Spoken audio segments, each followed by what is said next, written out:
오늘 주시는 하나님 말씀은 시편 47편입니다. 시편 47편 말씀 우리 같이 교독하겠습니다. 구약성경 836쪽입니다. 제가 먼저 읽습니다. 너희 만민들아 손바닥을 치고 즐거운 소리로 하나님께 외칠지어다.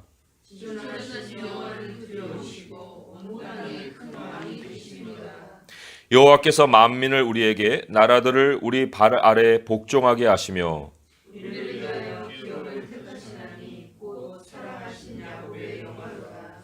하나님께서 즐거운 함성 중에 올라가시며 여호와께서 나팔 소리 중에 올라가시도다.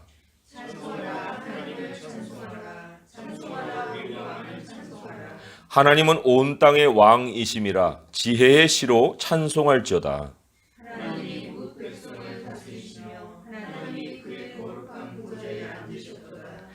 함께 읽습니다. 문나라의 고관들이 모이며 아브라함의 하나님의 백성이 되도다. 세상의 모든 방패는 하나님의 것이며 그는 높임을 받으시리로다. 아멘. 강남 새순교회를 세우면서 표어를 이렇게 세웠습니다. 온 세대와 모든 열방이 그리스도 안에서 함께 자라가는 교회. 이거는 2018년의 표어가 아니라 우리 강남 새순교회가 지속이 되면서 계속 우리에게 있는 표어예요. 우리가 이 중에서도 모든 열방이 그리스도 안에서 함께 자라간다는 그 말이 무슨 뜻일까 좀 궁금하실 겁니다. 왜냐하면 모든 열방이라고 이제 우리가 말을 할 때는 선교적인 차원에서 쓸 수 있는 말이라고 생각을 해요. 그런데 이제 작은 교회고 또 강남에 또 보이지 않는 그런 장소에서 시작하는 그런 단계인데 열방이 함께 자라간다. 그러면 앞으로는 뭐 여기다 영어 예배도 만들고 중국어 예배도 만들고 뭐 그런다는 얘기일까? 아니면 뭐 선교 지향적인 교회를 세운다는 말일까? 뭐 여러 가지 궁금함이 들을 수 있는 표어입니다. 자, 그런데 사실 여기 1절의 말씀에 이미 만민에 대한 그 선포가 나와요. 너희 만민들아 손바닥을 치고 즐거운 소리로 하나님께 외칠지어다. 이런 말이 있어요. 자, 그런데 이 말을 하는 사람이 지금 어디에 있을까요? 말을 하는 사람이 지금 만민들이 있는 현장에 찾아가서 이 명령하는 말이 아닙니다. 성경에 많은 선지자들이 나옵니다. 그리고 열방을 향해서 이제 소리를 칩니다. 그들이 그런데 모두 그러면 현장에 찾아가서 암몬이면 암몬, 뭐 모압이면 모압 거기에 찾아가서 그들 앞에서 이렇게 외친 것일까? 사실 요나는 매우 특별한 경우예요. 그런데 이사야도 그렇고 예레미야도 그렇고 에스겔도 그렇고 심지어 다니엘을 생각해 보면은 미래의 열방에게까지도 외치고 있습니다. 미래의 열방을 어떻게 가요? 그런데 거기에까지 외치고 있고 그가 있던 자리에서 제국이 바뀌는 사건이 있었어요. 그렇지만 그가 제국을 찾아다니면서 말씀을 선포한 경우는 없었다는 거예요. 그러니까 우리가 이런 것을 생각해 볼 때 열방을 대상으로 사역의 범위를 정할 수 있는 그 이유, 그거는 우리의 열심에 있지도 않고 우리의 비전에 있는 것도 아니에요. 우리 하나가 이유가 있다면 오늘 2절의 말씀에 그게 유일한 이유예요. 지존하신 여호와는 두려우시고 온 땅에 큰 왕이 되심이로다. 하나님이 온 땅의 왕이시기 때문에 우리가 열방을 향해서 선포를 할 수 있는 것입니다. 하나님은 어떤 지역의 신이 아니에요. 기독교인들만의 하나님이 아니세요. 하나님은 세상의 창조주시잖아요. 하나님은 세상의 경영자시잖아요. 하나님은 세상 마지막에 모든 만민의 심판자로 또 서시는 분이시지 않습니까? 그러니까 하나님께서 어떤 일을 계획하신다고 할 때 그거는 세상 전체라고 하는 이 구도 속에서 모든 상세한 세상의 움직임 하나하나까지 오차 없이 움직이시는 거예요. 오차 없이 경영하시는 분이시다. 은하계의 별이 1000억 개가 있다 합니다. 근데 그 1000억 개의 별이 모여서 한 은하가 되는데 그러한 은하계가 또 1000억 개가 있어요. 그런데 하나님의 말씀을 보면은 하나님께서 그 별의 수요를 다 세신 것뿐만 아니에요. 별의 특성을 이제 별의 이름이라고 우리가 볼 수 있어요. 각 사람의 이름이 각 사람의 특성인 것처럼. 근데 시편 147편 4절을 보시면은 이런 위대한 선포가 있어요. 그가 별들의 수요를 세시고 그것들을 다 이름대로 부르시는도다. 하나님께서 다 그 속성을 아시고 특성을 아시고 만드신 것이 바로 그 수많은 별들이라는 거예요. 그런데 그 별들만 아니라 더 놀라운 말씀은 시편 147편 8절 9절을 보시면 이렇게 기록이 돼 있죠. 그가 구름으로 하늘을 덮으시며 땅을 위하여 비를 준비하시며 산에 풀이 자라게 하시며 들짐승과 우는 까마귀 새끼에게 먹을 것을 주시는도다. 까마귀 새끼 한 마리를 먹이기 위해서 생태계를 움직이시는 이 하나님의 거대한 손을 만날 수가 있습니다. 마태복음 10장 29절에 주님이 이렇게 말씀하셨죠. 참새 2마리가 한 아사리온에 팔리는 것이 아니냐. 그러나 너희 아버지께서 허락하지 아니하시면 그 하나도 땅에 떨어지지 않는다. 그렇게 선포를 하고 있어요. 그러니까 우리가 교회를 세우는데 이게 열방과 연결되어 있지 않는다. 그냥 여기서 그냥 복닥복닥하는 교회를 세우고 있다. 그거는 문제는 딱 하나예요. 거기에는 문제는 진짜 문제가 되는 문제예요. 그거는 하나님이 주님이 아니세요. 하나님이 왕이 아니신 거예요. 그냥 우리의 비전과 우리의 조직과 우리의 행정력으로 그냥 교회를 세워가는 것이지 하나님이 정작 세우고자 하시는 교회를 세우는 것이 아니기 때문에 우리가 열방과 연결되어 있지 않는 거예요. 그러나 우리 하나님의 경영 방식을 우리가 생각하자면 하나님께서 열방을 움직이셔야만 이 교회도 세워지는 거예요. 그렇지 않으면 교회가 겉돌 수 있고 또 하나님의 뜻과 전혀 다른 그러한 일들을 할 수 있다는 것입니다. 그래서 우리 하나님께서 행하시는 모든 일들을 하나님의 차원에서 보고 세워가야 되고 심지어 교회는 더더군다나 열방과 함께 세워지고 자라가는 교회가 되어야 한다는 거예요. 우리가 참 왜 여러 가지 어려움을 만날까 할 때 사실은 하나님의 주권과 우리의 주권이 부딪히기 때문에 그래요. 하나님이 모든 것을 행사하셔야 되고 우리가 하나님의 행사를 따라가기 위해서는 그런 하나님의 차원까지 볼 수 있는 눈이 열릴 수 있어야 되는데 그렇지 않고 하나님이 주권자이신데 주권자인 하나님의 경영과 이렇게 부딪히는 거예요. 그러니까 어려움도 맞이하고 난관도 부딪히게 되는 거죠. 우리가 이 땅에서 사실 하나님의 백성의 영화를 누려야 되지 않겠어요? 하나님이 우리에게 너희들은 고난만 당하다가 와라. 이렇게 우리를 부르신 게 아니거든요.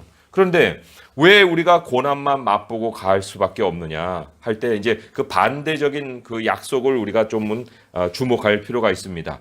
3절과 4절에 한번 말씀을 보세요. 3절, 4절의 말씀을 보시면은 여호와께서 만민을 우리에게 나라들을 우리 발 아래 복종하게 하시며 우리를 위하여 기업을 택하시나니 곧 사랑하신 야곱의 영화로다. 여기 야곱의 영화라고 나옵니다. 이 야곱의 영화를 누리는 길이에요. 그러니까 이렇게 돼야만 우리가 땅에서 맨 어려움만 겪다가 부름받을 때 가는 게 아니라 영화를 누릴 수 있는 것인데 거기에 보게 되면 하나님께서 만민을 또 나라들을 우리 발 앞에 복종하게 해주시는 것이 선행돼야 된다는 거예요. 세상이 다 네트워크로 연결되어 있습니다. 그런데 그 네트워크로 연결된 세상이 우리에게 복종이 될 때, 하나님이 그것을 복종시켜 주실 때, 그때 야곱의 영화로다 이렇게 선포를 하고 있어요. 중국이 있습니다. 미국이 있습니다. 유럽이 있어요. 또 아시아도 있습니다. 그 사람들 정치하는 거 경제 사회 우리하고 무슨 관계가 있을까? 무관한 일 아니겠느냐? 이렇게 생각해 볼 수 있는데 하나 예를 들면 통화 시스템 한번 보세요. 한국은행에서 한국 돈만 찍어내면은 경제가 돌아가는 게 아니거든요. 그거는 그 달러 시스템하고 아주 긴밀하게 연결되어 있습니다. 연방은행, 미국의 연방은행에서 금리를 얼마 올리냐에 따라서 우리 경제가 아주 휘청휘청해지지 않아요. 그러니까 한국의 모든 은행 시스템은 다 미국의 연방은행 시스템하고 연결되어 있는 거예요. 그러니까 하나님이 세상을 복종시키지 않으면, 한국의 경제가 어떻게 될 것이며 한국의 경제 안에 속해 있는 우리는 또 어떻게 되겠습니까? 굉장히 우리의 살림살이가 어려워지는 거예요. 그래서 우리의 시야는 어떤 고립된 한 지역의 이 네트워크 속에서 묻힐 것이 아니라 열방과 함께 우리가 존재하고 있다는 이것을 우리 시야 속에 가질 수 있어야 한다. 어제 교회 이제 통장을 개설했습니다. 통장 개설할 때도 이제 은행의 도움이 필요하잖아요. 우리가 세상의 시스템 속에서 이제 살아가야 하니까. 그런데 거기에서도 저는 하나님의 그 참 은혜와 경영을 또 맛볼 수 있었어요. 요즘은 법이 바뀌어가지고 개인도 마찬가지고 법인도 마찬가지고 통장을 하나를 개설하면 20일 동안은 개설을 또 못해요. 어떤 은행은 또 한 달을 기다려야 한다고도 얘기를 하더라고요. 근데 이제 종교세가 바뀌어가지고 교회가 통장을 3개를 가지고 운영을 해야 된다고 이제 우리 총회 그 사이트에 있더라고요. 그래서 제가 은행에 찾아가서 우리는 통장이 하나가 필요한 게 아니라 3개가 필요합니다.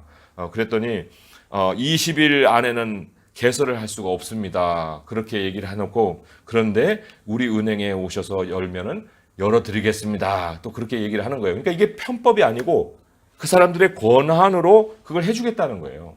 그러니까 날짜로 따지면 60일 걸려야 될 것을 하루 만에 하나님이 그분들의 권한 안에서 우리가 통장을 개설할 수 있도록 도움을 주셨다는 거죠.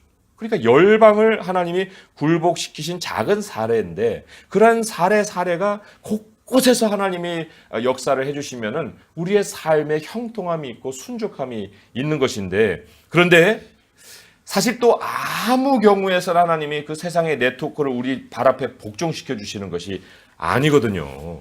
그것은 조건이 있습니다. 어떤 조건이 있는가? 오늘 읽은 이 4절의 말씀에 우리를 위하여 기업을 택하시나니 그 말씀이 굉장히 중요한 거예요. 우리를 위하여 기업을 택하시나니 곧 사랑하신 야곱의 영화로다. 하나님이 택하시는 기업이 있습니다. 하나님이 이스라엘에게 택해 주신 기업이 있어요. 그 이스라엘의 기업은 바로 가나안 땅이죠. 하나님의 거룩한 땅, 하나님이 약속해 주신 그 땅이에요. 그런데 이스라엘 백성들이 보면은 죄악을 어떻게 저질렀는가? 그 땅을 더럽힌 것은 뭐 둘째치고 자꾸 다른 나라를 넘보는 거예요. 다른 나라의 시스템을 들여오는 거예요. 다른 나라처럼 되고 싶은 이러한 욕망을 가지고 그 하나님이 주신 그 기업의 땅을 존귀하고 아름답게 가꾸지는 않습니다. 하나님의 형벌이 뭡니까? 그 기업의 땅에서 쫓아내시는 거예요. 그럼 너희들 다른 땅에 가서 한번 살아봐라. 너희들 그렇게 원했니? 그러면 그 땅에 가서 한번 살아봐. 그런데 그 신부는 종살이에요. 자유가 어디 있습니까? 거기에서 그냥 실컷 고생을 하다가 이제야 내가 하나님이 내게 주신 이 기업이 얼마나 소중한지를 알겠구나 하고 이제 그 땅을 사모하게 되잖아요. 그 신명기나 또 솔로몬의 기도를 보게 되면 하나님 그 땅에서 백성들이 손을 들고 기도하면서 하나님께 기도할 때 하나님 우리의 땅을 회복해 주시고 고토로 돌려보내 주세요 하는 그러한 기도가 있지 않습니까?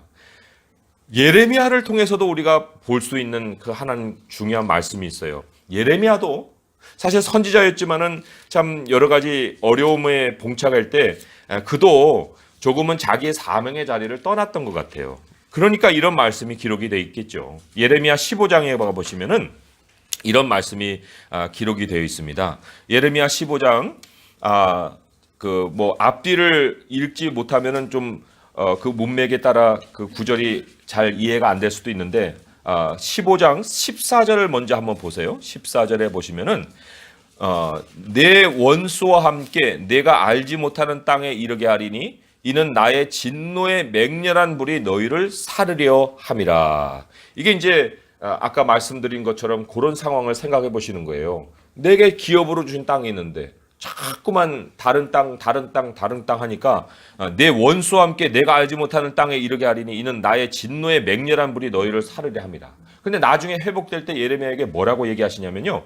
예레미야 15장 18절 19절을 한번 보세요. 18절 19절에 보게 되면 나의 고통이 계속하며 상처가 중하여 낫지 아니하면 어찌 됨이니까 주께서는 내게 대하여 물이 말라서 속이는 시내 같으시리이까 여호와께서 이와 같이 말씀하시되 이제 응답 주는 거예요. 거기에 대해서 질문한 거예요. 내가 만일 돌아오면 내가 너를 다시 이끌어 내 앞에 세울 것이며 내가 만일 헛된 것을 버리고 귀한 것을 말한다면 너는 나의 입이 될 것이라. 그들은 내게로 돌아오려니와 너는 그들에게로 돌아가지 말지니라. 이게 바로 기업의 회복이에요. 바로 거기에 야곱의 영화가 있는 거예요. 바로 거기에 하나님께서 열국을 우리를 발 앞에 복종시키시는 일이 있다는 것입니다. 우리의 기업을 회복해야 됩니다. 제가 이제 3주째 됐어요. 월요일 날 그 개척교회 세미나를 참석합니다. 창문교회 이제 그 개척 세미나를 참석하는데 그 창문교회가 어디냐면 가락동에 있어요. 근데 그 목사님도 아주 중요한 체험을 하셨어요. 하나님이 가락동 본동에 이제 교회를 세우게 하셔서 지금도 그 상가 건물에 있는데 거기를 6년 전인가 몇 년 전에 부흥을 해가지고 역삼동으로 이사를 갔대요. 그러면 이제 성도들이 다 따라올 줄 알고 근데 성도들이 따라오기는커녕 역삼동에서 다시 교회를 크게 부흥하게 더 큰 교회를 만들 줄 알다가 거기서 망했답니다. 당신의 표현대로 망해가지고 다시 그 자리로 돌아갔대요. 그러면서 뭐라고 얘기하면 하나님이 이 자리에 저를 두시고 이 교회를 두신 뜻이 계셨는데 그거를 모르고 참 역삼동으로 가가지고 교회 크게 하려다가 이렇게 돌아왔습니다. 그런 고백을 하시더라고요. 그러니까 우리가 하나님이 왜 나를 거기에 두셨느냐? 왜 하나님의 교회를 여기에 세우셨느냐? 거기에는 분명히 이유가 있는 거예요. 장소에도 이유가 있고 맡기신 일에도 이유가 있고 우리의 분량에도 다 그 이유가 있는 거예요. 하나님이 택하셨기 때문에 그것을 주시고 그걸 맡기시는 거거든요. 그 택하신 기업을 저버리지 않아야 되는 거예요. 내가 왕이 아니잖아요. 하나님이 왕이시잖아요. 하나님이 주권자이시고 그 기업이 있는 곳에 야곱의 영화가 있는 거예요. 그래서 우리가 이런 말씀을 들으면서 그럼 내가 지켜야 될 자리가 어디지? 이런 이제 궁금함이 생길 텐데 사실은 우리가 지켜야 될 자리가 어딜까라는 생각을 하기 이전에 근본적으로 뭐를 더 생각해야 되면 하나님이 계셔야 될 자리를 지켜드리는 거예요. 하나님은 반드시 여기에 계셔야 되는데 내가 과연 반드시 거기에 계셔야 될 하나님을 그곳에 모시고 계시느냐? 하나님이 계셔야 될 자리가 어디입니까? 왕의 자리예요. 하나님은 왕이시에요. 하나님 왕으로서 뭐 하십니까? 통치하시고 또 경영하시잖아요. 오늘 그래서 하나님이 특별히 하나님이 왕으로서 나는 이러한 자리에 있다 하고 가르쳐 주시는 그 자리가 있습니다. 5절을 보시고 또 8절의 말씀을 한번 보겠습니다. 하나님께서 즐거운 함성 중에 올라가시며 여호와께서 나팔 소리 중에 올라가시도다 하고 올라감을 굉장히 강조했습니다. 또 8절에 보시면은 하나님이 뭇 백성을 다스리시며 하나님이 그의 거룩한 보좌에 앉으셨도다 하는 말씀이 있어요. 자, 이제 구약의 배경을 보게 될 때 하나님이 언제 올라가셨는가 하면은 다윗이 이 오벳 에돔의 집에서 궤를 이제 그 다윗성으로 올려갑니다. 그 사건이 이 배후에 있는 거예요. 하나님을 왕으로 등극시키는 그 사건을 배후로 지금 이 말씀이 기록이 되어 있어요. 하나님께서 즐거운 함성 중에 올라가신다. 그런데 이것은 예수 그리스도를 예언하는 말씀이죠. 예수님이 하늘로 올라가셨어요. 즐거운 함성 가운데 나팔 소리와 함께 올라가셔서 하나님 우편에 보좌를 딱 차지하시고 앉아 계신단 말이죠. 하나님이 왕으로 계시는 그 자리가 올라가시는 자리라면은 상대적으로 우리는 어디에 있어야 됩니까? 겸손하게 아래에 있어야 되는 거예요. 우리의 자리와 하나님의 자리. 하나님의 자리는 위이고 우리는 아래이기 때문에 항상 우리가 그래서 예수님이 기도문을 처음에 어떻게 가르쳐 주셨습니까? 하늘에 계신 우리 아버지요. 왜 하늘에 계십니까? 우리와 함께 하시고 우리 안에도 계시는 하나님이시라고 고백할 수도 있는데 왜 하늘에 계신 아버지라고 우리가 먼저 고백을 하는가? 그거는 하나님이 계셔야 될 그 자리를 우리에게 가르치는 거예요. 하나님 올라 계신 그 자리. 그래서 왕으로 계시는 자리. 그러니까 그 나라가 임하오시며 하나님의 통치가 우리에게 임하시기를 우리가 또한 구하지 않습니까? 그러니까 다윗은 참 지혜자 중에 지혜자예요. 삶의 가장 우선에 뭐가 있어야 되는지를 알았다는 거예요. 하나님을 삶의 중심에 모셔야만 모든 일들이 돌아간다는 걸 안 거예요. 자기가 왕으로 전쟁에 나가서 이길 수도 있습니다. 뭐 용사였잖아요. 그런데 그 싸움조차도 그냥 힘으로 싸워 굴복시키는 것이 아니라 하나님이 중심에 계시면 열방이 저절로 굴복된다는 것을 다윗은 안 거예요. 그래서 하나님을 모시기 위해서 자기가 보좌에서 내려와서 뭐 속옷이 다 드러내고 자기의 몸이 다 드러날 정도로 춤을 췄어도 하나님을 모시는 그 일에 굉장한 기쁨을 가졌다는 거죠. 우리가 예수 그리스도를 친구로도 얘기를 하고 예수 그리스도를 우리가 말씀으로도 얘기를 하고 또 예수님은 우리의 구세주라고도 얘기를 하고 다 옳은 고백인데 그런데 왜 삶의 변화가 없고 삶의 진척이 없을까? 여러 가지 우리가 이유를 따져볼 때 그 문제 중심에는 예수님이 왕이라는 인식이 우리 마음속에 흐릿한 거예요. 흐릿하거나 순간순간 잊어버리거나 그래서 친구로서 찾아가서 뭐 상담을 해도 하나님이 내 삶의 모든 주권을 가지고 계신다는 그 사실은 우리가 잊어버리고 사는 거죠. 상담에서 답은 얻는데 그런데 내 뜻대로 찾고 그거 조언을 얻어서 그냥 내 결정대로 찾고 가려고 하니 그게 우리들에게 어려움이고 우리에게 고난이 되지 않겠습니까? 예수님은 하늘에 올라가신다 하는 것을 이렇게 요약을 또 해주셨어요. 요한복음 12장 32절을 찾아보시면은 주님의 약속입니다. 요한복음 12장 32절의 말씀 이렇게 기록이 되어 있어요. 우리 이거는 같이 한번 읽어볼게요. 시작. 내가 땅에서 들리면 모든 사람을 내게로 이끌겠노라 하시니 땅에서 들리면 모든 사람을 내게로 이끌겠다. 예수님이 사망의 권세를 이기시고 부활하셔서 승천하셔서 하나님의 보좌 우편에 앉아 계시면 그러면 열방이 굴복된다는 거예요. 열방의 하나님 보좌 앞으로 나와서 스스로가 그 하나님의 종으로 역할을 하게 된다는 것입니다. 그러니까 예수님이 왕이신 곳에 세상의 질서가 재편성되는 거예요.